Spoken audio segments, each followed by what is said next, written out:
Sadar atau tidak, kita tuh sebenarnya cuma numpang lewat di dunia ini.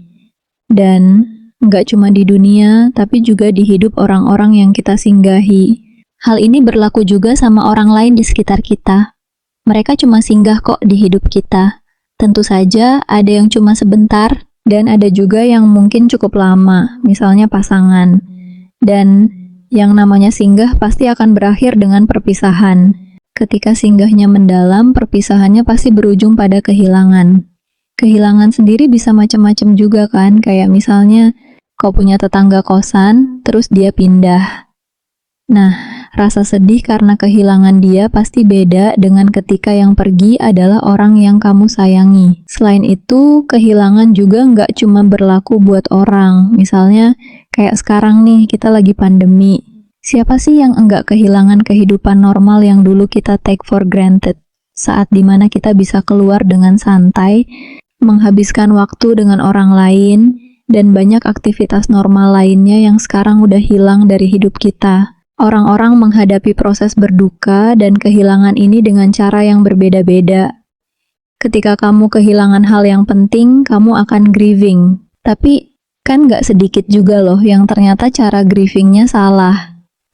Kami pernah bahas gimana caranya mengatasi rasa kehilangan ini, tapi kita belum pernah bahas mengenai bagaimana proses berduka yang sehat itu harusnya. Ketika mengalami kehilangan, kita nggak bisa langsung lompat ke hal-hal yang enak biar ngilangin rasa sakit ini. Kita harus sadar dan merasakan sakitnya. Jadi di video ini, kami bakal jelasin gimana caranya kamu bisa berduka dengan sehat dan tahapan-tahapan apa yang sebaiknya kamu hadapi buat menghadapi kehilangan yang ada di depan mata. Stay tune dan tonton terus ya video ini. Semoga kamu bisa dapat jawabannya.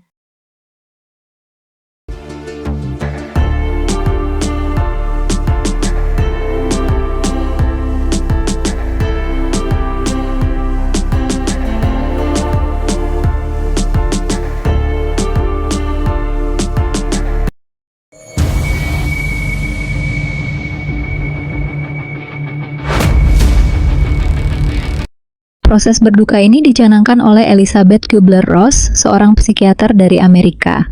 Dia menjelaskan kalau pengalaman kehilangan itu cakupannya luas banget, mulai dari kesedihan karena perubahan besar dalam hidup, seperti kehilangan pekerjaan, putus hubungan, atau mungkin kehilangan anggota tubuh akibat amputasi, atau kehilangan orang terdekat. Dari bertahun-tahun penelitian, dia menemukan bahwa sebetulnya di dalam fase berduka, manusia itu melewati proses yang sama. Lalu, lahirlah teori Kubler-Ross model yang menjelaskan 5 tahapan orang berduka. Tapi, penting banget untuk kamu tahu bahwa proses berduka atau cara orang menghadapi kehilangan itu beda-beda. Selain itu, prosesnya juga nggak selalu berjalan lurus. Bisa maju mundur, dan setiap orang butuh waktu yang berbeda-beda. Sekarang mari kita bahas 5 tahapannya. Jadi apa saja tahapannya?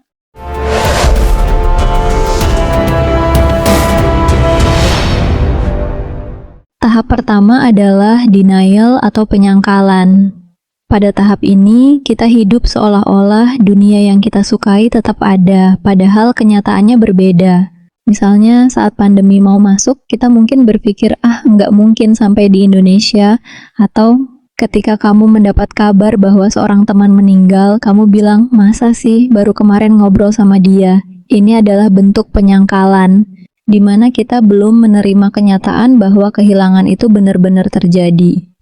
Namun, penyangkalan ini bukan berarti kita menolak realitas selamanya. Kadang ini justru cara tubuh kita melindungi diri dari rasa sakit yang terlalu besar.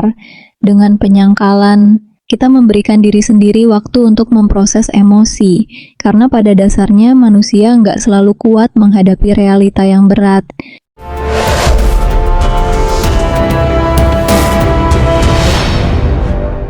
Setelah kita siap, kita akan beralih ke tahap kedua, yaitu marah. Di sini emosi negatif mulai muncul, rasa kecewa, marah, dan menyalahkan keadaan atau orang lain jadi bagian dari proses ini. Misalnya, kamu mungkin berpikir, kenapa sih harus aku yang di PHK?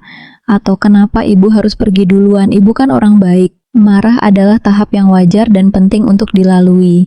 Jangan biarkan orang lain bilang, udahlah relain aja. Karena proses marah ini memang perlu untuk mengekspresikan emosi secara sehat.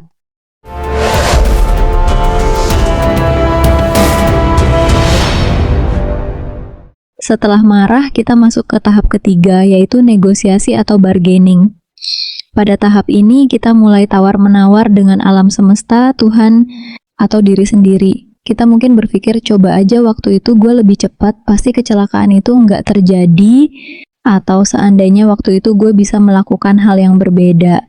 Tahap ini penuh dengan andai-andai, tapi kita harus sadar bahwa itu hanyalah harapan kosong dan tidak akan mengubah kenyataan.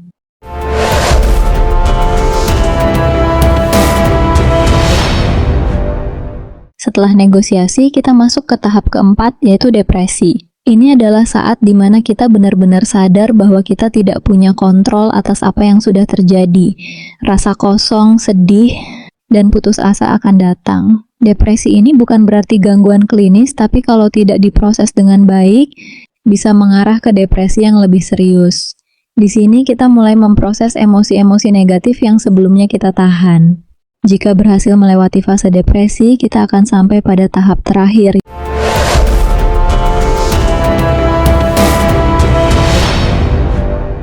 yaitu penerimaan atau acceptance. Pada tahap ini, kita tidak hanya menerima kenyataan, tetapi juga mulai menjalani hidup dengan realita yang baru. Misalnya, kamu mungkin berpikir, oke, dia memang sudah pergi, tapi aku akan baik-baik saja, atau ya, sekarang hidupku berbeda, tapi aku akan belajar untuk hidup dengan itu. Proses ini tentu tidak mudah dan setiap orang butuh waktu yang berbeda-beda untuk mencapainya. Ada yang maju mundur di antara tahapan-tahapan ini, dan itu normal. Yang penting adalah kita terus berusaha maju, meskipun sesekali mundur.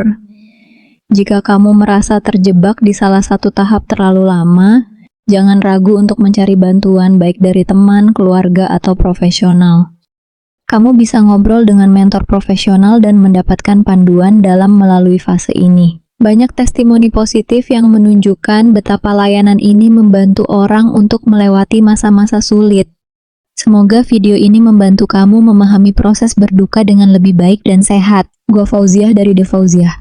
Sampai jumpa di video selanjutnya. Bye-bye.